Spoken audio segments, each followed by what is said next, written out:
지금부터 토론을 시작하겠습니다.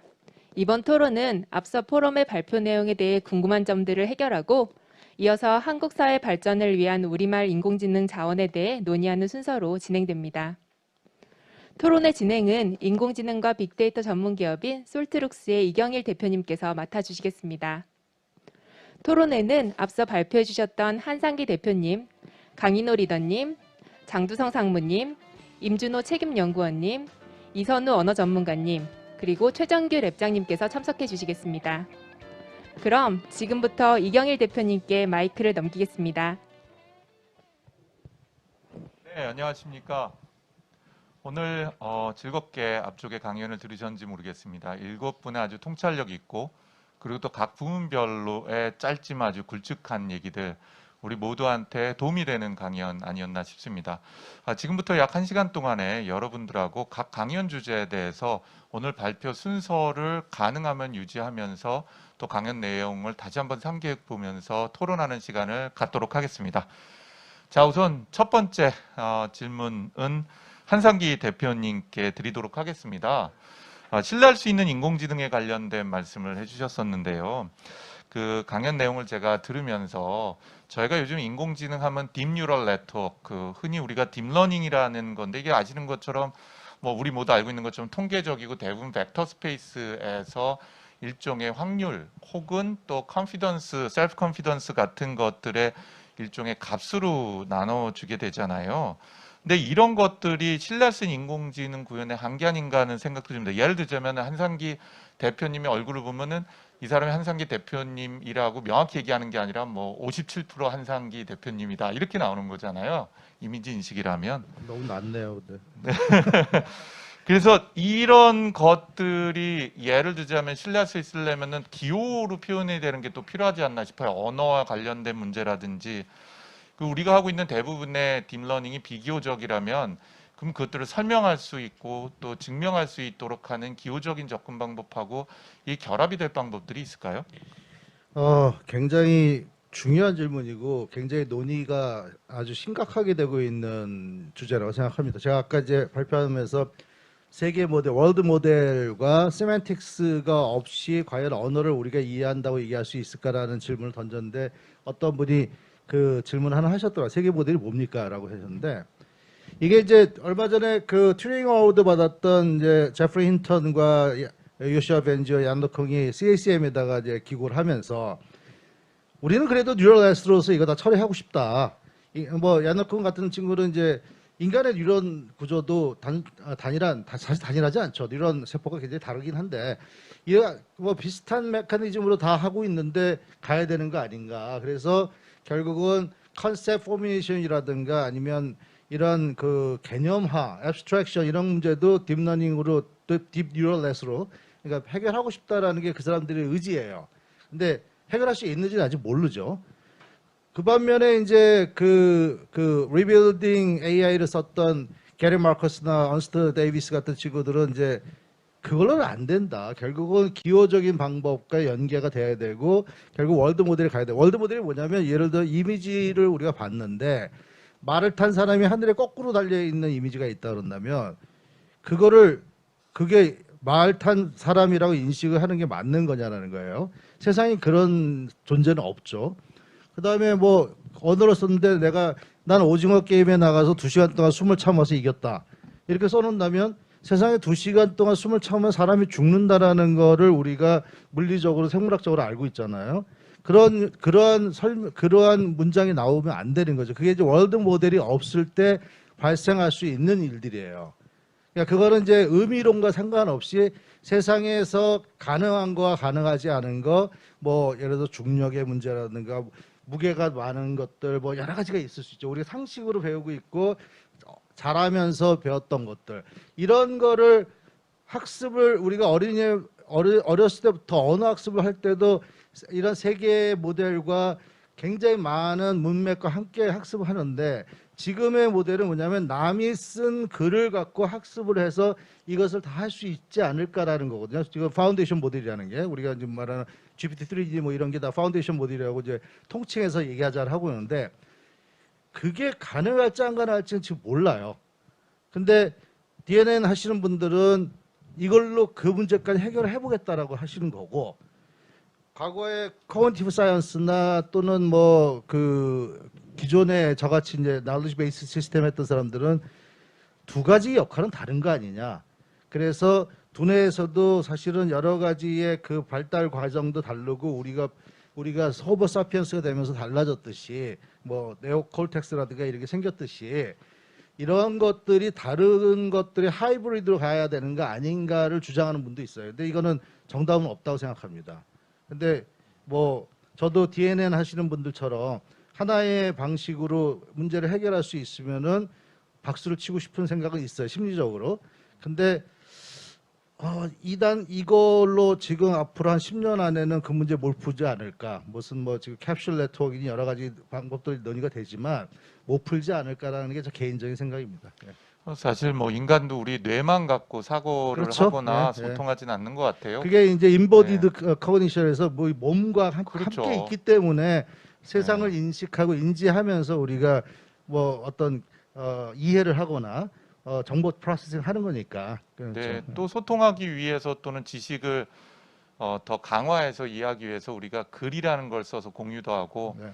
그림도 그리고 또 경우에 따라서는 수학이라는 도구를 사용을 할 텐데 그 수학의 다양한 언어들, 수학적 언어들을 사용을 하고 그걸 통해서 더 발전하는 건데 이게 우리의 뇌의 용량만이 아니라 사실은 협력을 하기 위한 뭔가 다른 지적 존재하고 협력하기 위해서 뭔가 언어로 표시되고 그것들 사이에서 사실 신뢰할 수 있는 구조가 만들어지는 것도 있지 않나 싶은 생각도 좀 들긴 합니다. 언어의 발달 안에 네. 탄생이라는 게 결국은 협력을 위해서 나온 그렇죠. 수단이니까 네. 언어나 글이나 네. 글은 또 한참 뒤에 나온 거잖아요. 네, 그러니까 그런 얘기하면 우리가 이제 우리 항상 얘기하듯이 와인을 마시면서 하던 얘기들인데 네. 이게 그 굉장히 큰 담론인 것만은 사실이에요. 그 뭐 신뢰라는 게 혼자 있어서는 의미가 없는 거겠죠. 신뢰라는 정의가 타인이 나한테 해를 끼치 않거나 적어도 이익을 줄 가능성이 있다고 생각하는 것이 이제 신뢰라고 하던데요. 근데 우리 사회나 규범이라는 것도 법률이 있다는 걸 보면요. 사실 우리는 전제가 모든 사람을 공평하게 모두에게 신뢰감을 주지 못하고 인간은 근본적으로 신뢰하지 못한다라는 또는 이 세상은 신뢰하지 못하는 요소가 존재한다라는 전제가 있는 거 아닌가 싶어요. 그런 관점으로 본다면 AI가 진짜 신뢰할 수 있는 형태로 발전하냐 안 하냐가 아니라 신뢰할 수 없는 AI가 존재한다고 보고 그것들에 대한 준비라는 것은 필요하지 않을까 싶어요. 예를 들면 그냥 윤리라고 하는 모호한 개념보다는 인공지능 개발자, 사용자들 또 사용 방법에 대한 규범, 법률 또는 가버넌스 또는 어떤 의미로 보자면 컴플라이언스 같은 것들이 도입이 될 필요는 없을까요? 일단 우리 사회를 구성하는 데 있어서 신뢰라는 트러스트라고 하는 거는 가장 기본이에요. 다 신뢰할 수 없는 게 아니라 신뢰 자본을 갖고서 있어야지만 그 신뢰 자본이 커야지만 우리가 건전한 사회가 되고 선진국이 되는 거기 때문에 우리 신뢰를 하지 않으면 어떤 것든지 할 수가 없죠. 근데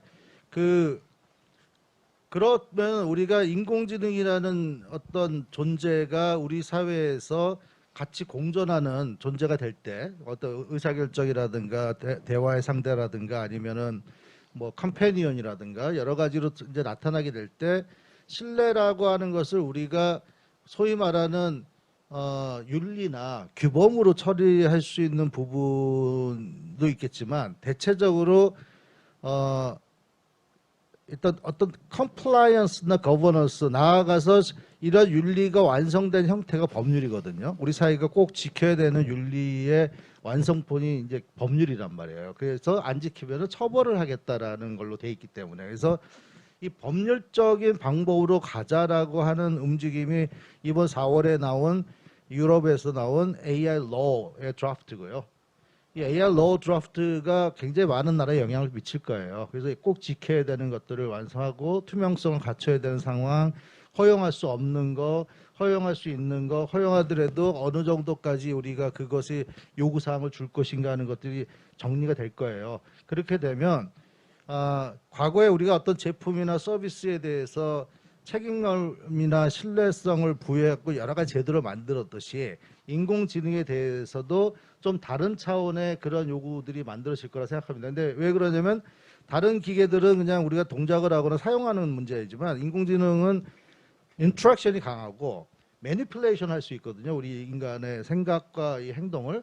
그래서 조금 더 다른 차원의 이 레귤레이션이 필요할 것이다라는 생각들을 하고 있어요. 그래서 이 논의는 그러니까 과거처럼 그냥 착한 인공지능을 만들자는 뜻이 아니고요. 우리 사회에서 우리가 활용할 수 있는 인공지능의 그 선 가이드라인을 어디까지 우리가 할 것이고 그걸 어떻게 검사할 것이고 예를 들어서 뭐 누구 만드셨는데 누구가 어떤 문제를 일으킬 수 있는지 없는지에 대해서 누가 오디팅을 할 거냐 이런 문제들이 나와줘야 돼요. 그게 그냥 기업에서 알아서 잘할게요, 저희 믿어주세요라고 할 수가 없으니까 이런 것들이 이제 논의가 왜 되냐면 해보니까 안 되는 게 있고 신뢰할 수 없는 부분이 생기고 안전하지 않은 부분들이 있고 이런 일들이 나오기 때문에 그러니까 리서치하는 게 아니라 이거는 실제 시장에서 등장해서 제품이나 서비스로 사용될 때 우리가 허용할 수 있는 수준을 말하는 거예요. 결국은 법률로 갈 거라고 저는 생각합니다. 이 관련해서는 잠시 후에 그 이선우 전문가님하고 윤리 얘기를 할 때 또 한 번 좀 하나 여쭤보도록 하겠습니다. 자, 이제 두 번째로 그 퓨샷 학습하고 우리말 인공지능 발표해 주신 강인호 리더님께 좀 몇 가지 질문을 좀 드리겠습니다. 첫 번째는 우선 기술적인 질문을 좀 드려볼게요. 하이퍼클로바의 여러 응용 사례 저 너무 재밌게 잘 봤습니다. 기존에 그러니까 설명해 주신 것들을 보면은 NLP 태스크 대상의 모델 크기별 성능 비교를 해보신 장표가 있었잖아요. 근데 그 장표를 가만히 보면은 마치 이제 수렴되는 것처럼 좀 보이기도 합니다, 성능이. 근데 현재 트랜스포머나 셀프 어텐션 모델이 유지된 상태에서 파라미터 개수를 계속 늘리고 데이터 양을 계속 늘린다면 정말 충분한 수준으로 품질이 계속 향상될까요? 그 구조적으로 기술적으로 네이버에선 또는 강인호 리더님께서는 어떻게 생각하시나요? 네, 뭔가 이론적으로는 또 뭐 다르게 얘기되어질 수 있겠지만 저는 이제 좀 실제 서비스를 만들던 사람으로서 그냥 제 경험에 기반해서 얘기를 드리면요. 성능이 수렴한다기보다는 저는 이제 소타에 접근한다 또는 소타를 넘어가는 성능이 나왔다라고 저는 얘기를 드리고 싶어요. 그래서 이미 그렇게 수렴했다라고 하는 부분에 있어서는 기존의 언어 모델 또는 뭐 NLP에서 풀던 식으로 더 달성할 수 있었던 성능을 이미 달성했고 또는 더 올라가는 수준에 이제 됐다라고 생각을 하는 거고 그러면 이제 다시 또 얘기할 수 있는 게 그럼 계속 파라미터를 늘리면 늘릴수록 기존의 언어 모델로 또는 NLP 태스크에서 하던 성능을 더 뛰어넘을 수 있을 것이냐 뭐 그렇게도 이제 생각해 볼 수 있는데 저희가 이제 파라미터를 이제 크기를 늘리면서 여러 가지 이제 실험을 이제 해보고 있는데 그냥 뭐 이것도 또 일반적인 답변이 될 수도 있겠습니다만 태스크에 따라서 파라미터 수가 이제 의미를 가지는 것들이 있고 그렇지 않은 것들이 있어요. 그래서 기존에 흔히 NLP 태스크라고 하던 것들이 소타 수준을 달성하려면 어느 정도 크기의 파라미터는 필요하다. 뭐 그런 것들이 이제 저희 내부적으로는 이제 얘기를 하고 있고 그런데 일부 태스크 그러니까 사람들도 뭔가 시험을 통과하기 위해서 필요로 하는 책 몇 권 읽어야 되냐랑 어떤 전문적인 일들을 하기 위해서 또 읽어야 되는 책 그게 또 다르듯이 일부 태스크에 있어서는 파라미터를 더 크게 키우고 데이터를 더 늘려야 되죠. 당연히 데이터를 늘리고 파라미터를 키우게 하는 것들이 확실히 의미가 있고 하다. 그런데 이제 저희가 어떤 서비스를 생각하느냐에 따라 가지고 이제 좀 트레이드오프가 생기는 것 같아요. 굳이 이렇게까지 데이터를 늘리고 파라미터를 할까? 요만한 태스크를 위해서 그런 고민들이 있고요.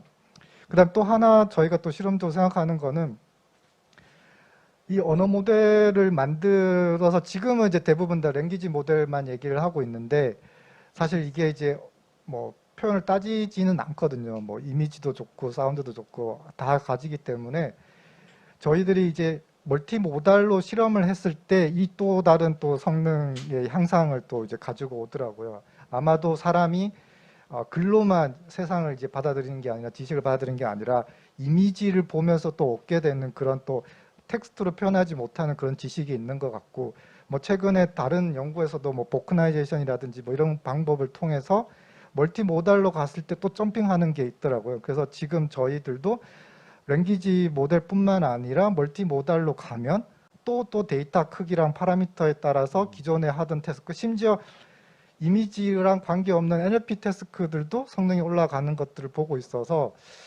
좀 기대가 있긴 합니다. 그래서 예, 뭐 이론적으로는 또 어떻게 제가 뭐 이렇게 딱 확신하게 얘기를 할 수는 없지만 실험적으로는 모델 파라미터 크기 그리고 어떤 데이터, 어떤 유형에 넣는 거냐에 따라서 아직까지는 올라가는 단계인 것 같고요. 아마 사람 수준에 근접하면 굳이 더 늘려도 될까? 뭐 늘릴 필요가 있을까? 뭐 그런 얘기들을 이제 하게 되지 않을까? 이렇게 생각합니다. 예, 뭐 예정이 돼 있지는 않지만요. 이제 관련돼서 사실은 또 다른 전문가분 중에 한 분이 임준호 박사님이신데요. 어떻게 생각하세요? 지금 전 세계적으로 대한민국뿐만 아니라 이 초거대 모델 만드는데 많은 투자들이 이루어지고 있잖아요. 근데 방금 드린 질문하고 마찬가지로 이런 투자가 지속적으로 유효할까요? 또는 이렇게 파라미터 수를 굉장히 많이 늘리고 데이터 양을 늘려가는 데는 경제적 한계가 있을 것 같은데 그 경제적 한계하고 효용에 대한 여러 고민들이 있을 것 같은데요. 그 애트리에서도 같은 고민을 많이 하고 계시지 않으실까요?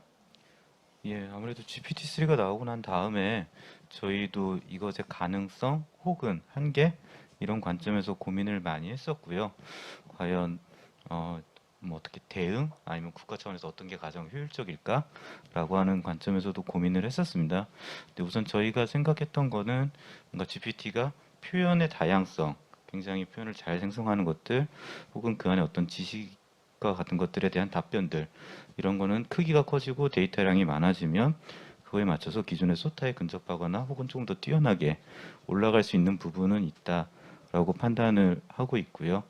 그리고 두 번째로는 하지만 그 바이디렉셔널리가 없다라는 구조적 한계 때문에 뭔가 이해 태스크에 들어가면은 그 최근에 MS에서도 GPT-3를 파인 튜닝을 하더라도 기존의 인코더를 포함한 모델의 라지 사이즈 1빌리언보다 조금 더 낮은 성능이 나왔던 그런 부분들이 아마 두 번째 포인트로 말씀드릴 수 있고요.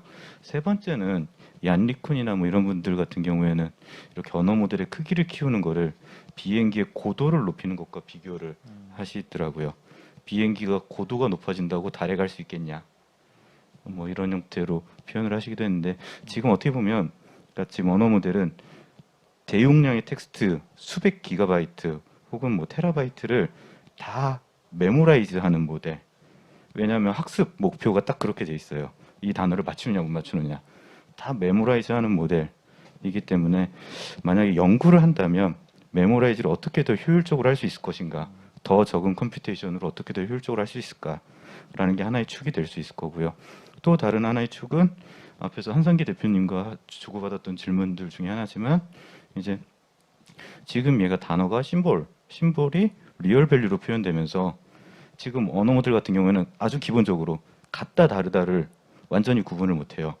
백범과 김구와 안두희가 있으면 문맥이 같으면 다 비슷한 공간에 실수값이 모이게 되는데 이게 어느 정도 거리에 있어야지 가까운 건지 조금만 멀어지면 다른 건지 이런 것들을 완전히 구분을 못하는데 좀 이와 같은 부분들에 대한 개선을 통해서 뭔가 한 가지씩 개선 기술 알고리즘 기술적 개선이 같이 이루어져야지 조금씩 더 한 발씩 앞으로 나아갈 수 있지 않을까라고 생각을 합니다.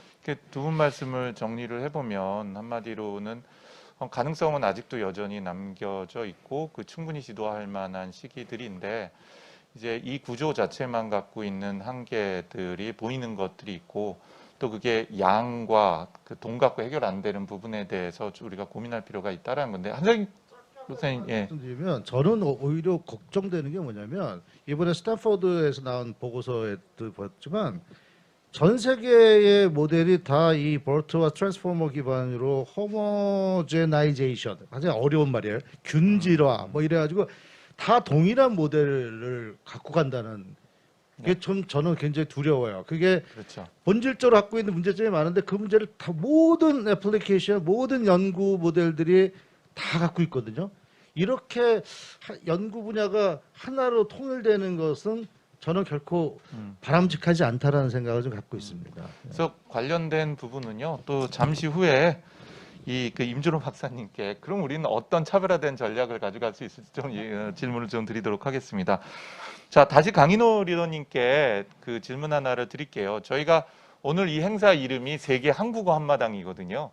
물론 우리말이라는 걸 중심으로 얘기는 하고 있긴 하지만 전 세계에서는 뭐 적게는 수백 개 또는 많게는 그 이상의 수천 개 이상의 언어들이 존재를 하고 있죠. 자, 그래서 저희가 지금 현재 하고 있는 모델들은 대부분 단일 언어에 집중을 하고 있는데 이번에 GPT-3나 그 다음에 뭐 또 언제 GPT-4가 나올지 모르겠지만 의도적이든 비의도적이든 학습을 할 때 그 영어뿐만 아니라 일어도 들어가고 뭐 한국어 들어가고 불어도 들어갔었죠. 완전히 구문 구조가 다른 언어 패턴들이 학습이 됐었고 그래서 예를 들자면 파인 튜닝 태스크로 머신 트랜슬레이션 자식에서 번역을 하는 것도 뭐 작동되는 애플리케이션들이 보여줬던 게 사실인 것 같습니다. 그래서 이렇게 언어에 관련되어 있는 모델 그리고 또 그거를 발전해서 퓨샷이나 뭐 제로샷 러닝 같은 거를 수용을 해내는 그 미래 방향성 중에 이렇게 멀티링걸이나 아니면 크로스링걸처럼 그러니까 다중 언어에 해당이 되는 거를 하나의 모델 내에 동시에 학습을 하고 그렇게 만들어져 있는 걸 통해서 다양한 언어적 서비스를 올리는 게 가능할까요? 또는 이런 시도가 혹시나 네이버나 국내외에서 시도되는 게 있을까요? 강인호 리더님 어떻게 생각하십니까? 이게 좀 회사 기밀이기도 해서 어디까지 공유를 해야 될지 조심스럽긴 합니다. 다들 이제 경쟁적으로 얘기를 하다 보니까. 그래서 저희들이 이것도 이제 실험적으로 이제 한 거를 보면 오픈 AI가 GPT-3를 냈을 때 많은 실험을 해봤습니다. 그래서 굳이 한국어 모델을 만들 필요가 있을까? 파파고 같은 언어 번역기를 잘 활용하면, 그러니까 기본 모델은 영어 모델을 가지고 그 입출력만 한글로 이제 넣고 이제 바꾸고 하는 식으로만 하면 되지 않을까라고 생각해서 실험을 해봤는데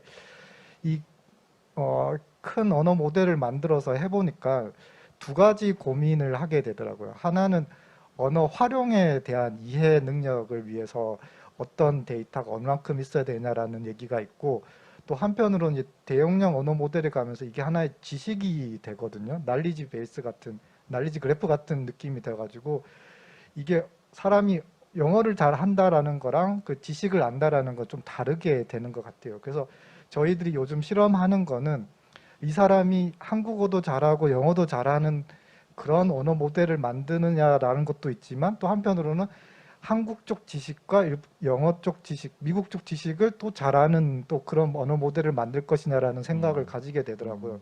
그래서 언어를 잘 활용하는 수준이 되려면 어떤 구성의 데이터를 얼만큼 가져야 되냐라고 하는 얘기가 또 필요하고 반대로 이제 지식, 특히 이제 한국에서 이제 활용 가능한 문서들이 어느 정도 또 제한이 있기 때문에 지금같이 뭐 GPT-3라든지 딥러닝 관련해서 중요한 뭐 논문들을 보려면 또는 글을 보려면 미국에 가서 영어로 작성된 문서를 가져와야만 하거든요.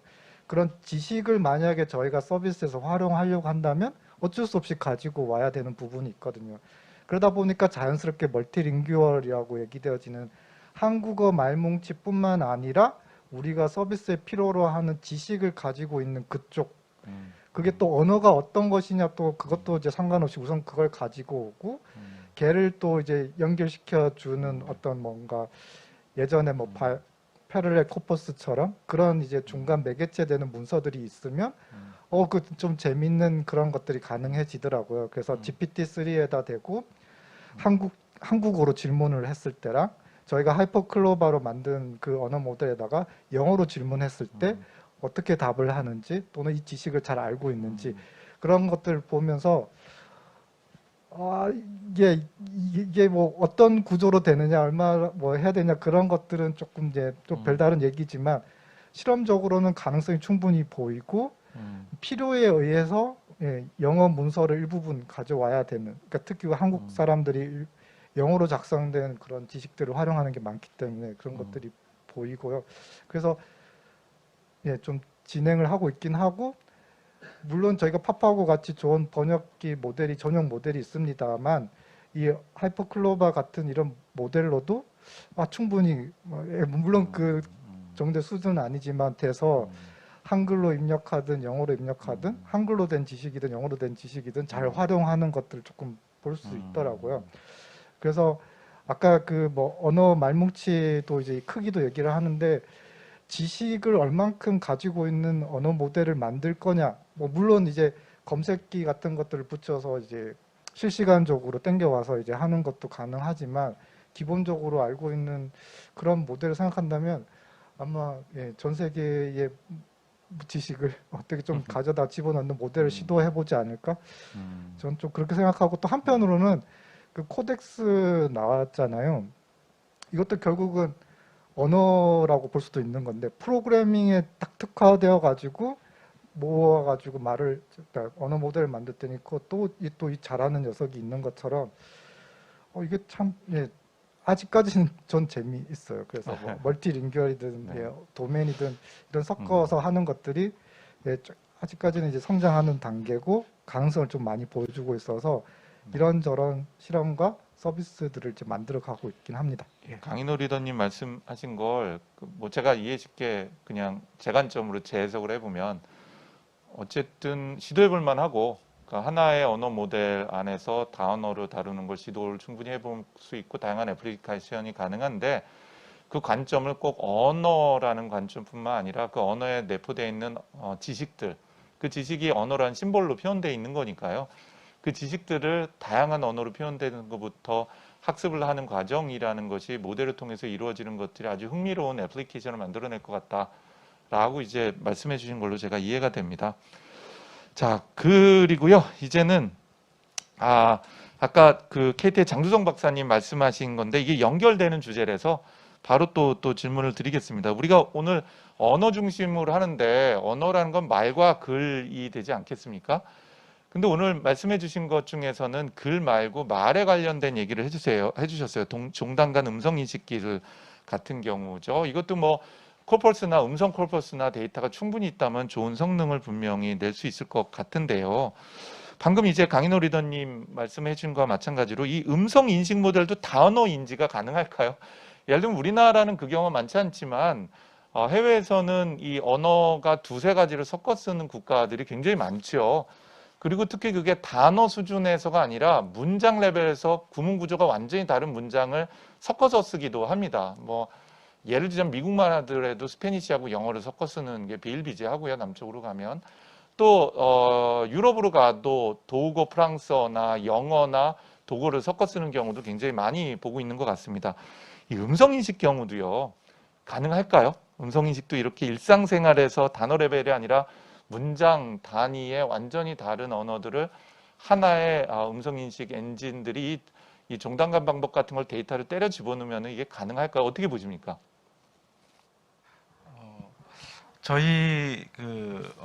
저희가 나름대로 경험을 좀 해본 게 저희가 이제 AI 스피커 사업을 꽤 오랫동안 좀 해왔는데요.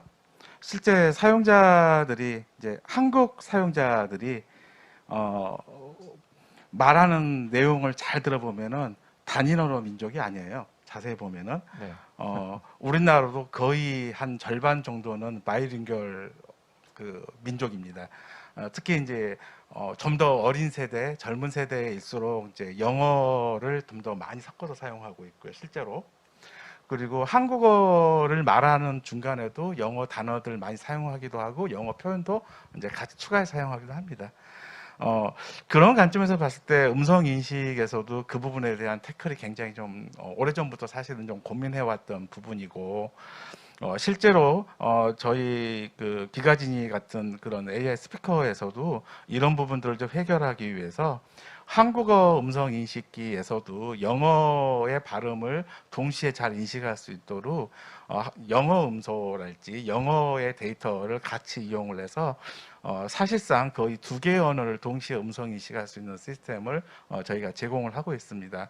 그래서 실제 그런 관점으로 좀 진행을 함으로써 특히 이제 그 우리나라에서 그 뭐 음악을 뭐 재생을 한다거나 혹은 뭐 영상을 재생을 할 때 실제 영어로 되어 있는 사실 단어나 어떤 컨텐츠명들이 굉장히 많아요. 그래서 그런 부분들에 대해서 성능을 좀 상당히 많이 올릴 수 있고 그런 부분들 경험이 좀 있습니다. 두 가지 관점으로 또 두 번째 관점으로 얘기할 수 있는 게 이제 한국어도 좀 더 이제 예를 들어서 이제 부산 경남 지역을 대구 경남 지역을 가보면은 상당히 인토네이션이랄지 말하는 어휘가 굉장히 많이 다르고 그래서 그쪽에서 동일한 그 모델을 가지고 이제 음성 인식을 하게 되면은 성능이 상당히 많이 떨어집니다. 그래서 어떻게 보면은 그런 이제 어떤 방언 이런 부분들을 좀 잘 사용하기 위해서 어떤 모델에 좀 특화된 모델을 좀 사용하고 있고요. 그리고 실질적으로 뭐 이런 여러 가지 방언들을 이 사람이 어느 쪽의 언어를 좀 더 많이 사용하고 있는지, 어느 쪽의 방언을 좀 더 많이 사용하고 있는지를 캐치를 해서 그쪽 모델을 좀 더 동적으로 적용하고 뭐 이런 기법들도 굉장히 많이 논의가 되고 있습니다. 그래서 뭐 이제 이게 이제 음성 인식으로 끝나는 문제가 아니라 그걸 인식한 이후에 이제 언어 해석이나 어떤 추론 과정에서도 이런 그 영어 표현을 좀 들어왔을 때 얘를 좀 잘 해석할 수 있도록 어떻게 보면은 영어 표현도 어느 정도 해석할 수 있는 그런 해석 능력이 동시에 있어야 되겠고요. 실제 그런 부분들이 실제 상용 관점에서는 많이 고민되고 있고 여러 업체에서는 그 부분들을 좀 많이 적용을 하고 있다고 볼 수 있을 것 같습니다. 네, 감사합니다. 그 아까 발표하시는 걸 듣다 보니까 우리 인간이 뭐 그 말과 글이라는 거를 구조적으로 뭐 음성 인식을 한 다음에 음성 인식한 거를 언어 이해를 하는 식으로 하지 않는 것처럼 엔드 투 엔드 다시 보면 종단적인 거 안에 언젠간 다 쑤셔넣을 수도 있겠다는 생각이 들더라고요. 음성하고 언어하고 뭐 이런 것들 다 통합해서 엔드 투 엔드로 묶어낼 수도 있을 것 같기도 하고 또 오늘 멀티링걸 얘기가 여러 번 있었습니다. 그 외에 많은 인지적인 것들을 통합하는 과정이 있겠다는 생각이 들기도 합니다. 그러면 아마 더 많은 데이터하고 더 큰 컴퓨팅 파워를 필요로 할 것 같다는 생각이 드는데요. 이런 관점에서 오늘 이제 데이터 얘기도 몇 번 해주셨는데요. 오늘 이 행사의 주체이기도 한 국립국어원뿐만 아니라 최근 디지털 뉴딜이라는 이름으로 과기정통부 혹은 정부 차원에서 대규모 AI 학습용 데이터 구축이 이루어지고 있죠.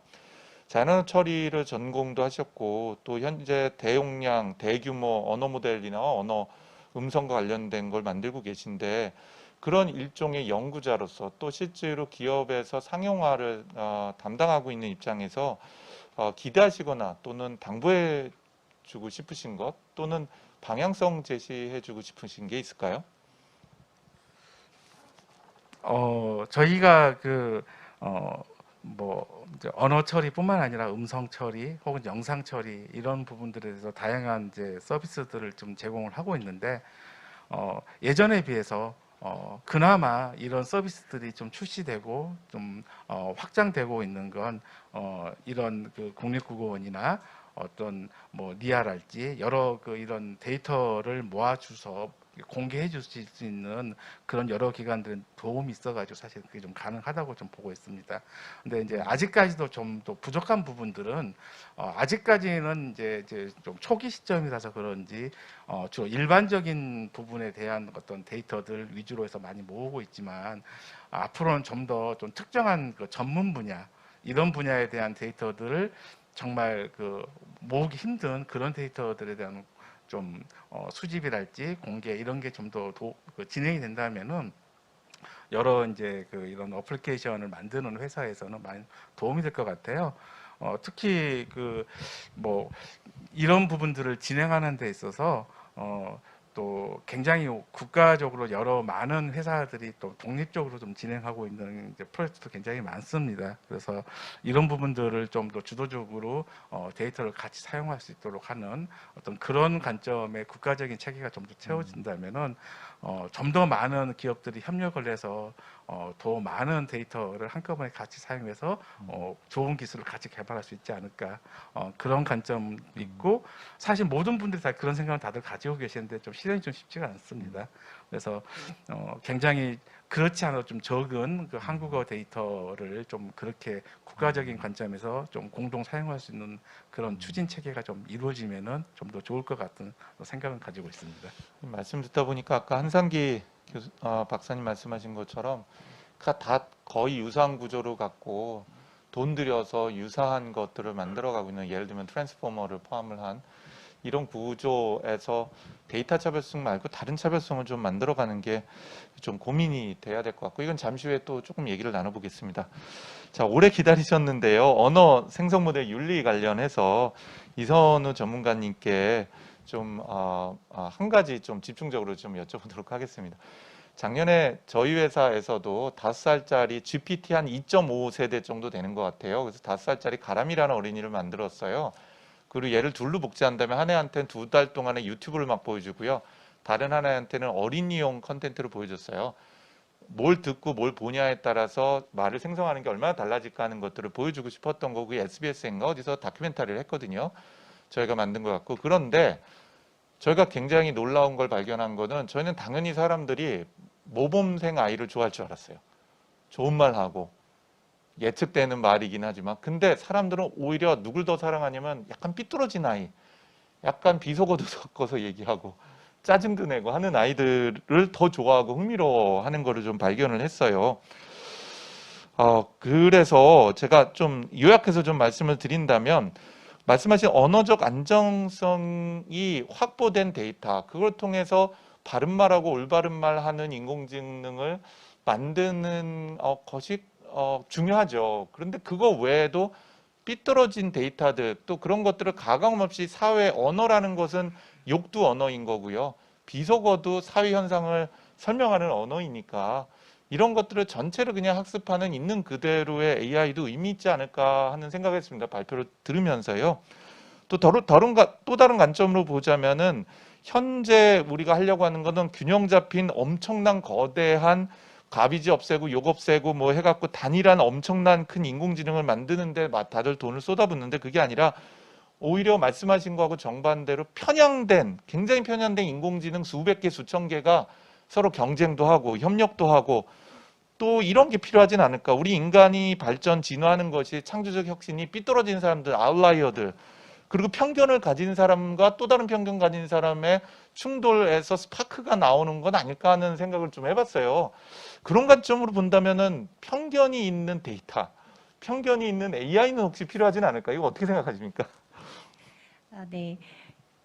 굉장히 재미있는 질문이라고 생각을 하고, 사실은 저희도 이런 부분을 많이 이야기를 해요. 저희 팀에 언어 전문가분들이 많이 계시는데, 우리 너무 바르고 고운 말에 집착하는 건 아닌가, 그런 얘기도 많이 하는데, 최근에 그런 어린아이, 5살 어린아이의 어떤 짜증내는 모습이나 좀 발랄한 모습을 좋아했다면, 그것은 어쩌면 그 페르소나가 어린아이이기 때문이 아닐까라는 생각을 합니다. 완벽히 윤리적이거나 잘 교육된 그런 발화를 내뱉는 보습을 만들 수 없기 때문에, 뭐 외계에 나가라든지 아니면 양이라든지 그런 동물들을 도입한 서비스들도 있잖아요. 그런 것들이 어떻게 보면 사람들에게 큰 거부감을 주지 않는 이유는, 그게 정말로 정색하고 욕을 하는 뭐 성인이거나 그런 상황이 아니라, 조금은 귀엽게 봐줄 수 있는 어린아이, 아니면 뭐 애완견, 아니면은 뭐 반려동물, 이런 것들이기 때문에 어떤 면에서는 조금 더 흥미를 끌고 재밌다고 보아지지 않을까라는 생각이 들고, 만약에 어떤 막 너디한 성인 페르소나를 가진 어떤 뭐 남자가 정말 걸쭉하게 욕을 한다, 이런 서비스도 굉장히 가능할까라고 생각한다면, 그것은 아직까지는 사회적인 합의가 더 필요하지 않은 부분인가라는 생각이 들어서, 말씀하신 어린아이의 페르소나가 조금 그런 거에 많은 영향을 미쳤을 거라고 생각을 하고요. 이어서 얘기를 해보면, 그런 어떤 페르소나를 규정하고 어떤 형태의 서비스를 가지고 가느냐에 따라서는 충분히 그런 면도 가능할 거라는 생각이 듭니다. 예를 들면 뭐 이루다 같은 것, 서비스 같은 경우도 굉장히 그리워하는 사람들이 많다, 이런 얘기들을 여러 군데 통해서 들었는데요. 그 서비스가 지향하던 그런 분명한 방향성이 있었기 때문에 거기에 빠져들었던 사용자들이 있었던 것이고, 그것의 윤리성과는 별도로 이제 흥미를 느꼈을 거라고 생각을 합니다. 그리고 뭐 조금 뻔한 얘기일진 모르겠지만, 흥미롭고 재미있고 친구 같은 그런 AI랑 윤리적이지 않은 것이랑은 또 좀 다른 문제라는 생각도 합니다, 사실. 왜냐하면 그냥 욕설이나 비속어 같은 경우에는 우리가 뭐 적당한 비율일지 모르겠지만, 욕쟁이 할머니가 하시는 뭐 음식점에 간다면 그분이 욕할 거 알고 있고, 그분의 욕이 친근하고 그분의 욕이 사랑을 담고 있다는 걸 알고 있다면 불쾌하지가 않지만, 어떤 경우에 굉장히 불쾌할 수 있잖아요. 그런 것처럼 어떤 상황과 사용력에 따라서 욕설은 정말로 사람을 불쾌하게 할 수도 있기 때문에, 네, 그런 것은 조금 다른 문제라는 생각이 들고요. 한 가지 더 생각을 하는 것은, 단순히 욕설이나 비속어를 섞어 쓰는 것이 윤리적인 문제라기보다는, 특정 계층에 대한 공격이나 비하나 아니면 민감 이슈에 대한 의견을 대중에게 심어주는 그런 식으로 조금 더 영향력이 큰 윤리적인 이슈들이 발생할 수 있다는 점도 저는 좀 쉽게 마음을 놓을 수 없는 부분이라고 생각을 합니다. 그래서 만약에 우리가 어떤 서비스를 했는데 그 말을 정제하지 않고 윤리적인 이슈를 많이 고려하지 않았을 때 일어날 수 있는 파장까지를 저희가 책임질 수 없는 부분이 있다면 조금은 보수적으로 접근하는 것이 맞다는 생각이 들고요. 마지막으로 편향된 데이터들끼리 경쟁을 하고 치열하게 얘기를 해서 좀 뭐 그런 발전적인 방향으로 갈 수 있지 않을까라고 하셨는데 굉장히 바람직하고 자유롭고 좋은 방식인 것 같습니다. 근데 인간의 언어하고 좀 비교해서 생각을 해보면 많은 사람들이 각자 다른 생각을 가지고 있고 각자 자기의 언어로 이야기를 하고 자기가 찾고 싶은 걸 찾지만 결국 데이터에는 편향성이 담기게 된다는 것은 여러 방향의 어떤 편향성을 가진 데이터들이 동등하게 경쟁을 하는 것이 아니라 결국은 또 그것들이 한 방향으로 쏠릴 가능성을 내포하고 있다고 생각을 합니다.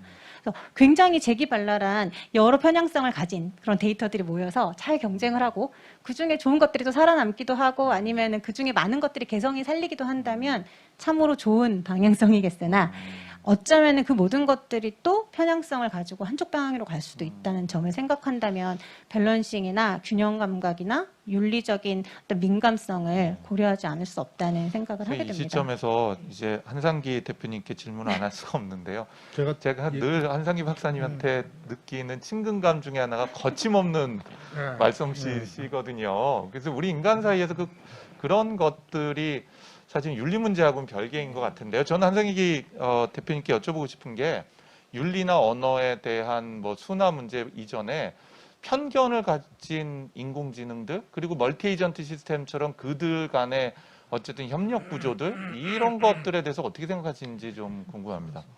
뒷부분부터 먼저 말씀드리면은 한 6, 7년 전에 우리나라에서 본격적으로 AI 리서치를 하자라고 정부가 할 때 제가 제시했던 게 멀티 에이전트에 도전하자. 다른 나라가 우리만큼 못 하고 있으니까. 근데 그건 다 안 됐고 다 쫓아가는 쪽으로 가는 바람에 그냥 우리나라의 연구나 해외의 연구나 별 차별이 없는 상태로 와 있는 게 사실이고요. 그것도 굉장히 중요한 주제인데 지금 질문하신 거에 대해서 먼저 저도 의견을 조금 드리고 싶으면 우리가 얘기하는 것이 영화 AI의 데이비드를 생각하는 건지 엑스마키나의 에이바를 생각하는 건지 인터스텔라의 로봇들을 생각하는 건지에 따라 다 달라요. 실제로 우리가 어디까지 허용할 것인가라는 건데 아까 이제 그 얘기를 했지만 제가 여기서 심심이 사장을 만나서 얘기를 많이 하는데 심심이의 코어 유저들은 아직도 그런 거칠고 욕하고 그러한 대화를 즐기고 있거든요. 그 성인으로서 얼마든지 할 수 있잖아요. 근데 가장 문제는 뭐냐면 왜 우리가 이 이슈를 얘기하면 휴먼 컨트롤을 할 수 있느냐라는 이슈예요. 우리가 그런 것들을 휴먼 컨트롤을 할 수 있다라고 한다면은 레벨을 정하고 우리 영화에서 얼마든지 욕 나오고 거칠 영화들 많잖아요. 그거 다 허용하잖아요, 사회에서. 근데 왜 AI는 그러면 안 되는 거예요? 그게 왜 우리가 제어할 수 있으면 돼요. 레벨을 제어하거나 단계를 제어할 수 있는데 근데 만약에 그러지 않고 우리가 제어하지 못하는 상태에서 그런 일이 발생하고 있다란다면 그거는 우리 사회에서 뭔가 노력을 해야 되는 거 아니냐는 거죠. 욕을 해서는 안 되는 데서 욕을 하면 안 되는 거잖아요. 저도 아무리 욕을 잘해도 이런 자리에서 욕을 안 하잖아요. 제가 제 자신을 제어하고 있잖아요. 근데 그런 문제 때문에 우리가 얘기하는 거예요. 그래서 이게 우리가 이 사상을 얘기하는 뭐 스튜어트 러셀이나 이런 사람들이 책을 쓸 때 항상 보면 놓치지 말아야 되는 게 휴먼 컨트롤이다. 이거에 대한 그 문제 때문에 이 이슈가 얘기가 되는 거고 당연히 어토노머스한 에이전트들이 많이 모여서 자기들끼리 사회를 이루는 게 될 정도가 된다면 아까 말한 대로 다양한 특성을 갖는 에이전트들끼리 협력을 하건 경쟁을 하건 해가지고 진화하는 그런 모습을 가겠지만 저는 그건 앞으로도 한 20, 30년 더 있어야 되는 최소한 20, 30년 더 있어야 되는 얘기인 것 같고 연구로서는 충분히 재미있는 거라고 생각을 해요. 그래서 그게 왜 안 되냐가 아니라 제어할 수 있으면은 뭐든지 허용할 수 있을 거다. 근데 지금 제어를 하고 있느냐라는 게 퀘스천이 있는 거다라는 거죠. 아, 예. 뭐 두 분 말씀 다 같은 주제를 바라보는 조금 다른 관점이시지만 어쨌든 현재 우리가 제어할 수 없다라고 한다면은 좋은 걸 만들자라는 말씀이신 것 같고 제어하는 것에 대한 관심을 가지고 제어할 수 있는 기술적 노력을 한다면 더 폭넓은 우리가 허용성을 가져갈 수 있다는 말씀을 해주신 것 같습니다. 근데 솔직히 말씀드리면 제 관점에선 우리가 중국, 미국 애들하고 싸워서 그 관점에서 이길 수 있을까 싶으면 중장기적으로는 참 굉장히 큰 숙제인 것 같아요. 데이터 양도 문제겠고 컴퓨팅 파워와 경제적 규모 그렇게 만들어진 것을 활용할 수 있는 시장 규모도 너무 크니까요. 그래서 그런 관점으로 본다면 그것도 우리가 해야 되겠지만 그거 외에 플랜 B, 플랜 C도 존재해야 될 것 같거든요. 혹시 그런 관점으로 본다면은 우리들의 언어 모델이나 또는 학습 모델을 만들어가는 또 다른 전략이 있을 수 있을까요? 그러니까 규모로만 쫓아가고 유사 구조를 우리가 더 잘해내는 구조가 아니라 다르게 할 방법은 없을까요?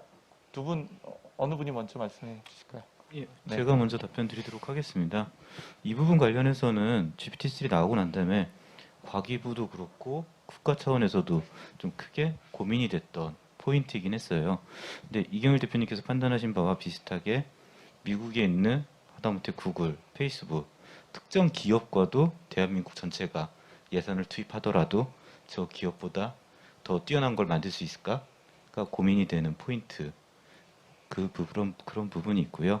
실제로 정부 쪽에서도 그래서 규모의 경쟁으로는 뭐 이런 글로벌 대기업과 동일하게 뭐 따라가는 거는 좀 아니다라는 판단을 했고, 그리고 다행히도 네이버나 뭐 이런 쪽에 SK 뭐 아니면은 KT 그리고 LG에서도 대형 언어 모델 민간에서 어느 정도 이쪽 방향으로 지금 따라가고 있기 때문에 차라리 정부에서는 말씀하신 다른 방향, 조금 더 언어 모델 대형 컴퓨팅이 들어가지 않고도 좀 더 사람답게 뭔가 이해하는 AI, 새로운 환경 변화를 잘 따라갈 수 있는 AI, 사람과 소통할 수 있는 소통 능력을 개선하는 AI 쪽으로 해서 차세대 AI라고 부르는 과제를 지금 올해 예타를 통과를 했습니다. 그래서 아마 차년도부터 과제가 수행될 예정이고요. 그래서 아마 말씀하셨던 부분까지 포함을 해서 국가 R&D 계획을 수립을 하고 그 부분으로 추진을 할 계획에 있고요. 조금 더 자세한 내용이 궁금하신 분은 저희 10월 21일 날 이 차세대 AI와 관련된 글로벌 포럼 행사가 있고요. 그때 아마 그 정책적인 내용이 좀 소개가 될 걸로 알고 있습니다.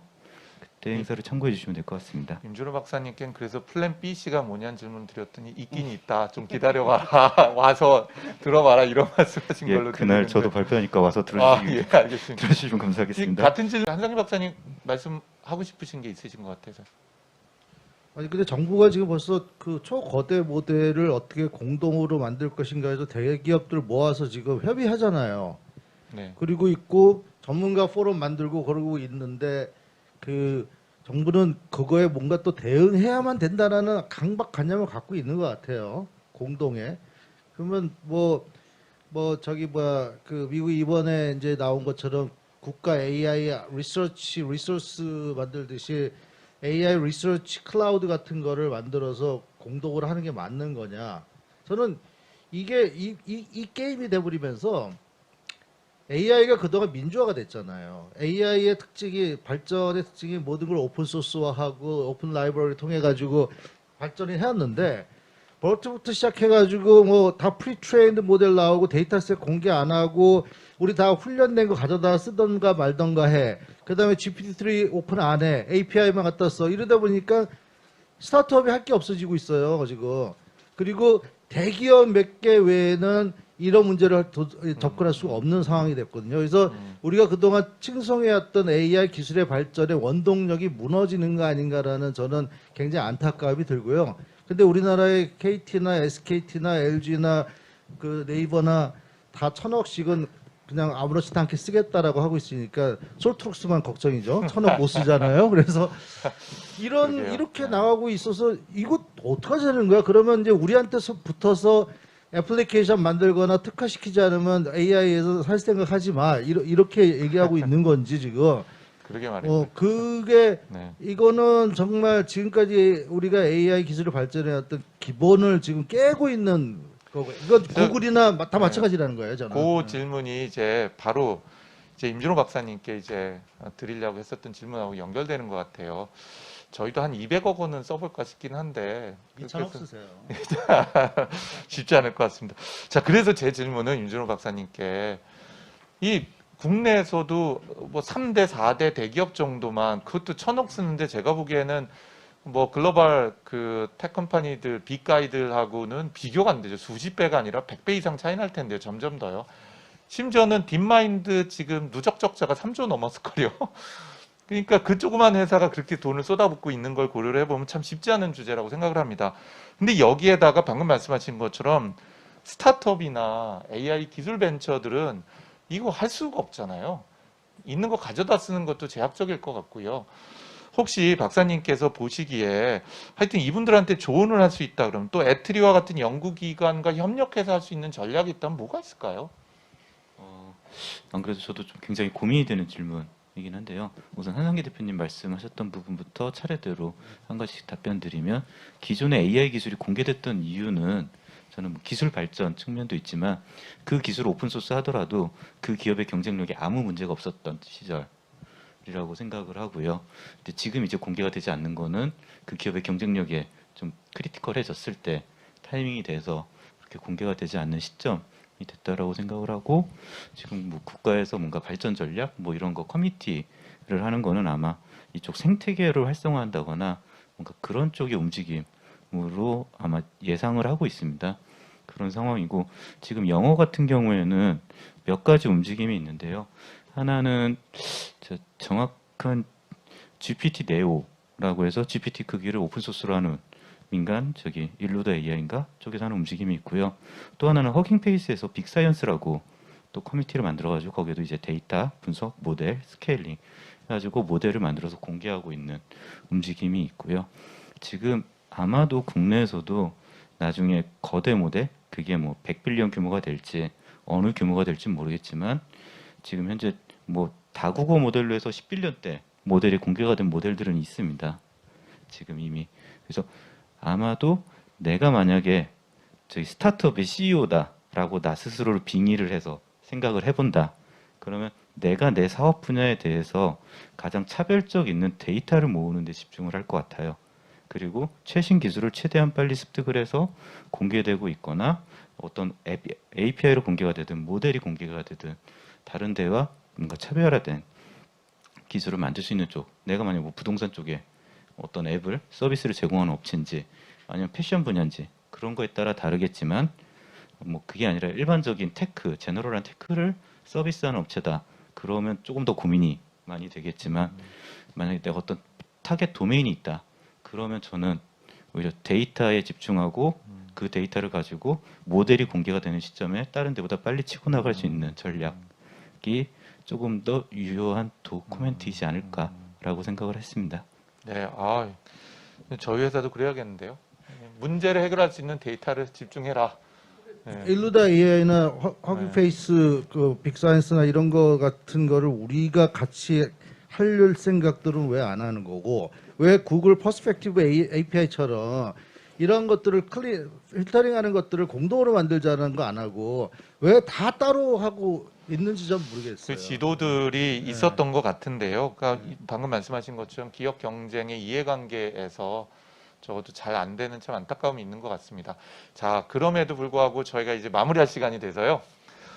이제 좀 마무리를 하겠습니다. 더 많은 얘기를 좀 나눠보고 싶어요. 특히 제가 공통 질문으로 마지막으로 같이 나누고 싶었던 얘기 중에 하나가 바로 이런 얘기들을 우리말을 다루는 인공지능의 기술자들, 연구자들, 그리고 또 뭐 컴퓨터 사이언티스트나 아니면은 개발자만이 아니라 인문학과 또 언어학을 전공한 분들이 우리말 인공지능과 관련된 것들을 발전시키기 위해서 어떻게 생태계를 만들고 같이 협력할 수 있을까? 이거 공통 질문을 한번 드리고 싶었었거든요.